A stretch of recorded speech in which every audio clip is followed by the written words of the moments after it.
भैया बहनों, हम लोगों ने घर्षण के बारे में पढ़ लिया है। अब इसमें आंकिक जो प्रश्न हैं, इसमें प्रश्नों पे आते हैं। तो इसमें आंकिक का जो पहला प्रश्न है, 4 किलोग्राम द्रव्यमान का एक गुटका किसी पृष्ठ पर रखा गया है। स्थैतिक घर्षण गुणांक 0.4 है। गुटके तथा पृष्ठ के बीच घर्षण बल ज्ञात कीजिए। और प्रश्न में दिया है G बराबर 10 मीटर पर सेकेंड स्क्वायर। तो ध्यान देंगे, एक समतल पृष्ठ पर जो गुटका रखा गया है, गुटके का द्रव्यमान m बराबर 4 किलोग्राम है। प्रश्न में दिया है G का मान 10 मीटर पर सेकेंड स्क्वायर है और स्थैतिक घर्षण गुणांक इसका 0.4 है। μs बराबर 0.4 है। और यहाँ पे पूछा गया है कि इनके बीच, पृष्ठ और गुटके के बीच लगने वाला घर्षण बल ज्ञात करिए। Fs का मान पूछा गया है। Fs बराबर, आप जानते हैं Fs बराबर μs r होता है। ठीक है। अब देखिए, गुटका का जो भार होगा mg नीचे की ओर और प्रतिक्रिया बल r ऊपर की ओर होगी, तो r बराबर mg हो जाएगा। तो यहाँ पर वही मान भर देंगे, तो μs बराबर Fs बराबर μs mg। ठीक है। तो μs का मान 0.4, द्रव्यमान है 4 और g का मान 10, तो ये आपका हो जाएगा 16 न्यूटन। इस तरह से घर्षण बल इसका 16 न्यूटन हो जाएगा। अगला है इसी में दूसरा प्रश्न कि एक पिंड सड़क पर 10 मीटर पर सेकंड की चाल से खिसकता हुआ 50 मीटर की दूरी तय करने पर विरामावस्था में आ जाता है। घर्षण गुणांक ज्ञात कीजिए। ध्यान देंगे, वह पिंड जो सरक रहा है कितनी दूरी तय करने के बाद विराम अवस्था में आ रहा है, तो 50 मीटर की दूरी तय करने के बाद। तो 50 मीटर की दूरी तय करने के बाद वह पिंड विरामावस्था में आ जा रहा है। तो इसका प्रारंभिक वेग u बराबर 10 मीटर पर सेकंड है और अंतिम वेग v बराबर 0 है। ठीक है। अब ध्यान देंगे, प्रश्न में दिया हुआ है कि g का मान 10 मीटर पर सेकंड स्क्वायर है। g बराबर 10 मीटर पर सेकंड स्क्वायर और हमको यहाँ पर ज्ञात करना है कि घर्षण गुणांक कितना है। μs का मान ज्ञात करना है कि μs बराबर कितना है। तो जहाँ तक हम लोग जानते हैं, देखिए, आप घर्षण बल Fs बराबर μs r होता है। ठीक है। अगर हमको घर्षण बल मालूम हो, प्रक्रिया बल मालूम हो, तो हम μs का मान ज्ञात कर सकते हैं। लेकिन यहाँ पर हमें ये चीज़ मालूम है नहीं। तो चलिए देखिए, घर्षण बल है, तो यदि यहाँ पर जो घर्षण के कारण जो उत्पन्न होने वाला मंदन है, उसको यदि हम a मान लें, तो Fs बराबर क्या हो जाएगा, F बराबर ma होता है। तो Fs बराबर ma बराबर μs r। ध्यान देंगे, चूंकि ये क्षैतिज तल पर है, यदि इसका द्रव्यमान हम m लेते हैं तो इसका भार mg नीचे की ओर और प्रतिक्रिया r ऊपर की ओर होगा। तो r बराबर क्या हो गया, mg। तो हम इसको लिख सकते हैं μs mg। ठीक है। तो ma बराबर μs mg, m से m कट जाएगा। ठीक है। तो μs बराबर a/g होगा। ठीक है। अब यहाँ पे हमें a का मान यदि ज्ञात हो जाए तो हम ज्ञात कर सकते हैं कि μs का मान कितना होगा, और ये हम आसानी से ज्ञात कर सकते हैं। गति का समीकरण लगा दें तो देखिए, प्रारंभिक वेग मालूम है, अंतिम वेग मालूम है, विस्थापन मालूम है, त्वरण ज्ञात करना है। तो हम लोग सीधे गति का तीसरा समीकरण लगा दें, v स्क्वायर बराबर u स्क्वायर प्लस 2as का उपयोग कर लेंगे। तो देखिए, अंतिम वेग 0, तो 0 का स्क्वायर, प्रारंभिक वेग 10, 10 का स्क्वायर कर देंगे।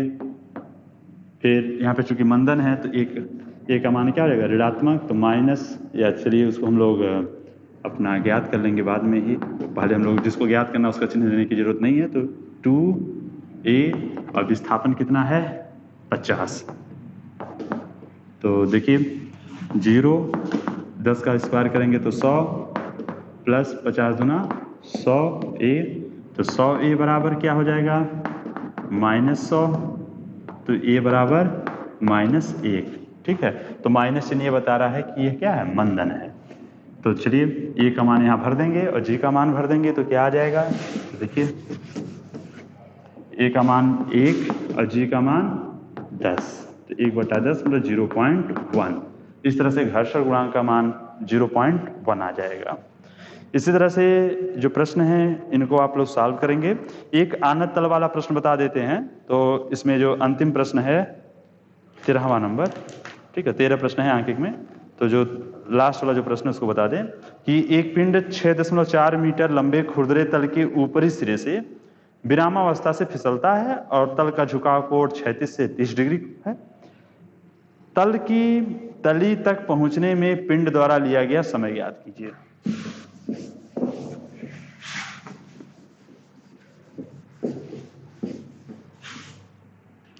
ध्यान दें, एक तल है जो 36 से 30 डिग्री के कोण पर है और इस तल के ऊपरी सिरे पर एक पिंड है। अब इसका द्रव्यमान यदि m हो तो भार mg नीचे की ओर। अब प्रतिक्रिया बल, आनत तल पे जो प्रतिक्रिया बल निकालना रहता है उसके देखिए तल के लंबवत तो प्रतिक्रिया बल होगा r। अब इस r की दिशा में अगर हम भार का घटक निकालें तो भार देखिए घटक इसका निकालेंगे तो कोण यह थीटा है तो ये भी थीटा होगा, मतलब 30 डिग्री होगा।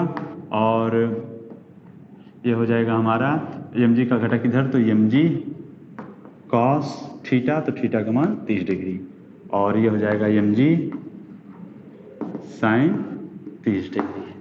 इस तरह से भार का दो घटक ले लिए, एक तल के लंबवत जो mg cos 30 डिग्री और एक तल के अंदिश mg sin 30 डिग्री। आप किसी भी राशि को सदिश राशि को अगर आप दो घटकों में वियोजित करना जानते हैं तो इस तरह से हम इसको वियोजित कर ले जाएंगे। अब देखिए जो प्रतिक्रिया बल है r बराबर क्या हो गया, तो mg cos 30 डिग्री, r बराबर mg cos 30 डिग्री, ठीक है। और mg sin 30 डिग्री के कारण ही यह क्षैतिज तल पर गति करेगा और ये चूंकि नीचे सरक रहा है तो घर्षण बल इसके विपरीत दिशा में कार्य करेगा Fs।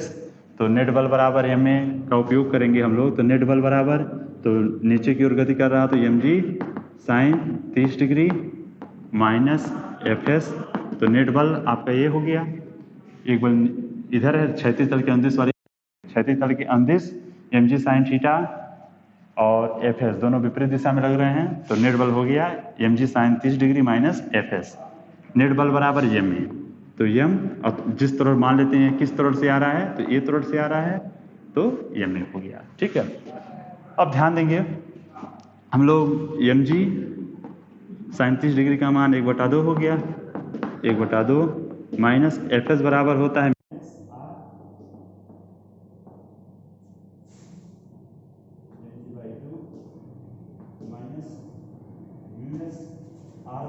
है mg साइन करें cos 30 डिग्री है और cos 30 का मान कितना होता है, कड़ी में 3/2, तो कड़ी में 3/2, चलिए mg कड़ी में 3/2, ठीक है। तो वही मान यहाँ उठा के रख दिए, तो mg कड़ी में 3/2 बराबर ma। अब देखिए m प्रत्येक पद में है तो m को कॉमन ले लेंगे, ये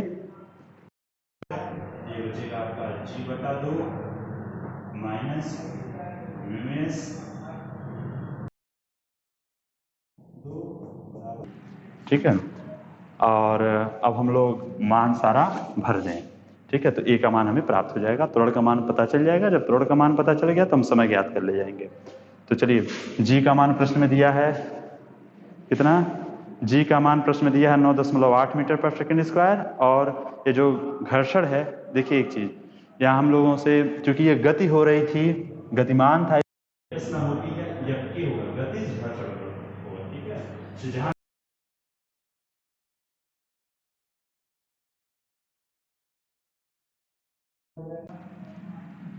एक गति घर्षण गुणांक, ठीक है।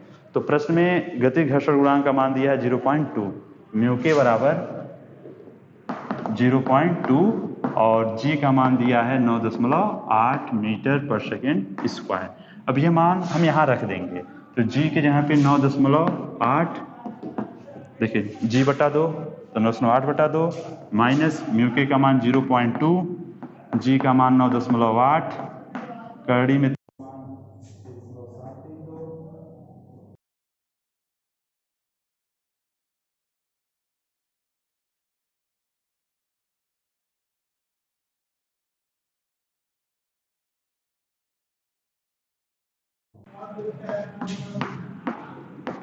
बराबर ए।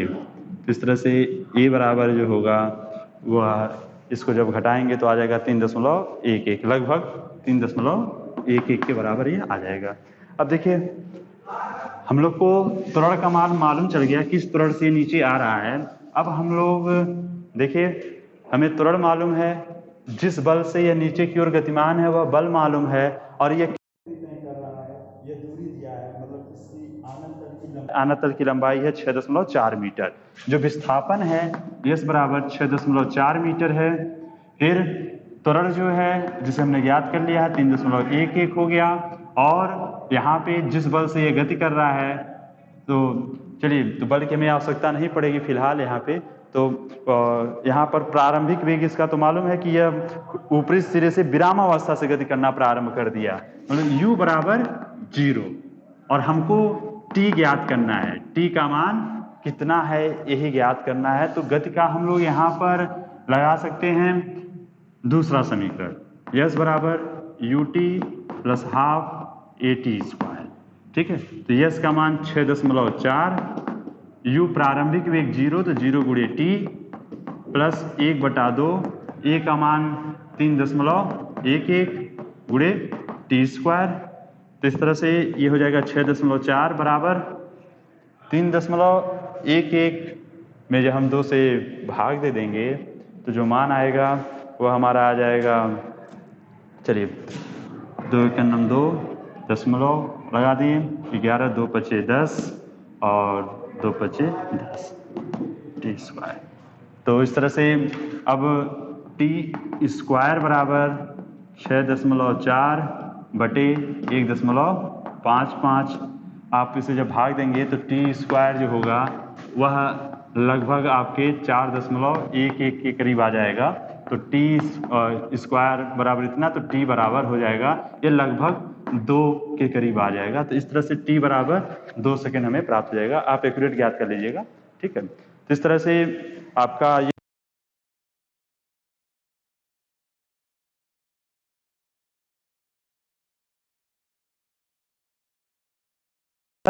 ठीक है, तल के लंबवत वाला जो घटक होगा वो प्रतिक्रिया बल के बराबर हो जाएगा। क्यों? किसी को अगर समस्या हो तो यहाँ ध्यान देख लें। यहाँ पर देखिए हम लोग अगर समान रूप से कहें कि अगर इसको हम एक जनरल रूप में करें तो थीटा मान लें, तो ये घटक जो होगा, रुकिए फिर से आपको बता दें, कोई भी पिंड हम यहाँ रखेंगे तो इसका जो भार होगा ऊर्ध्वाधर नीचे।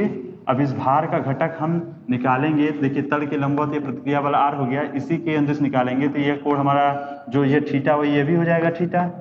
तो mg है तो mg cos थीटा, और इसके लंबवत यह हो जाएगा mg sin थीटा। तो mg cos थीटा वह इस तल के लंबवत हो जाएगा और mg sin थीटा तल के समांतर हो जाएगा। अब देखिए यहाँ पे कि प्रतिक्रिया बल बराबर क्या हो जाएगा mg cos थीटा। क्यों? क्योंकि तल के लंबवत वाली गति लेंगे तो जो नेट बल है, नेट बल बराबर ma, इसका उपयोग हम लोग करेंगे। तो नेट बल तो r minus mg cos theta, तल के लंबवत दिशा में लगने वाले बल, एक बल ऊपर और एक बल नीचे, तो परिणामी बल कितना हो जाएगा r minus mg cos theta बराबर ma। तो चूंकि तल के लंबवत कोई गति नहीं हो रही है तो त्वरण क्या है 0, तो ये मान 0 हो जाएगा। तो r बराबर mg cos थीटा हो जाएगा। इस तरह से प्रतिक्रिया बल हमें प्राप्त हो जाएगी। और देखिए जब समतल होता है तो उस स्थिति में भार ही प्रतिक्रिया बल के बराबर हो जाता है। वहां भी हम निकालेंगे तो नेट बल बराबर ma, तो r माइनस mg बराबर 0, तो r बराबर mg। लेकिन आनत तल होगा तो उस स्थिति में प्रतिक्रिया बल किसके बराबर हो जाता है mg cos थीटा के बराबर हो जाता है, और mg sin थीटा के कारण तल के अंदिश वो गति करेगी। इस तरह से जितने भी प्रश्न होंगे उन्हें सॉल्व करिएगा, जहां समस्या होगी उसे पूछेगा, उसे बताया जाएगा।